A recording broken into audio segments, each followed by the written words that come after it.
What's up, everybody? It's been a while since I did a video, probably several years since I've done a video, but I'm doing a little campground tour because there wasn't one here at Givhans Ferry State Park, which is in Ridgeville, South Carolina. Came up here for a couple days and looking for a campground tour, and I couldn't find one, so I replayed several YouTube videos and finally decided I could get the RV in, which is the whole reason I'm doing this video, is because I look on several sites. Campsite photos, campground views is one. There's a couple YouTube channels that out there that these people do some pretty good reviews, or not reviews, but campground site-by-site tours. B&B Adventures is one of them. There's a couple in Florida. I'm sure you've probably seen them. But the main thing is we've got a 40-foot Tuscany, which is behind me, pulling a 20-foot trailer with a 4-foot tongue, so it's a total of 64 feet. And 9 times out of 10, we like camping at state parks and whatever site it is, unless it's a pull-through. Georgia's good about having big campgrounds and big pull-throughs and whatnot. And Florida's hit or miss, but South Carolina, you just don't know what you're going to get. And 9 times out of 10, I get a site that's a lot smaller size-wise than what I'm supposed to get in there. Now, this was supposed to be 35 feet, but like I say, I played the several YouTube videos over and over again and finally decided I can get in here. As a matter of fact, when I got to actually check in a couple days ago, the lady at the store was real nice, but she pulled out this piece of paper and she said the absolute maximum that you can get in there is 48 feet. So I said, okay, that's fine, no problem. I had already driven through the campground and knew I could get this thing in here. But anyway, I backed it in, no problem, 64 feet. All right, so that's the whole reason I wanted to do this campground tour, because there wasn't one, and it would have made it a lot easier, but nevertheless. So anyway, good to be back on YouTube. We've got a lot more coming up. If you guys are in Myrtle Beach, South Carolina, or looking to buy or sell real estate, that's a whole nother channel, but my wife and I are both full-time real estate in Myrtle Beach, so hit us up if you're looking for anything as far as real estate in Myrtle Beach. Other than that, enjoy the campground site-by-site tour. Here we go.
All right, just about packed up, ready to go. I want to show you one more shot of the campsite.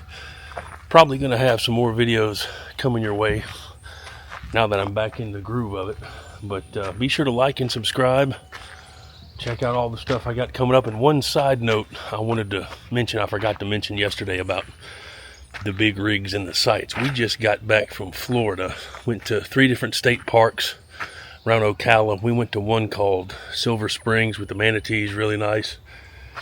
But we went to another state park. It's called Edisto River State Park in Florida. I did the same thing down there. I looked at all the YouTube videos, the online sites, campsite photos, campground views, the whole 9.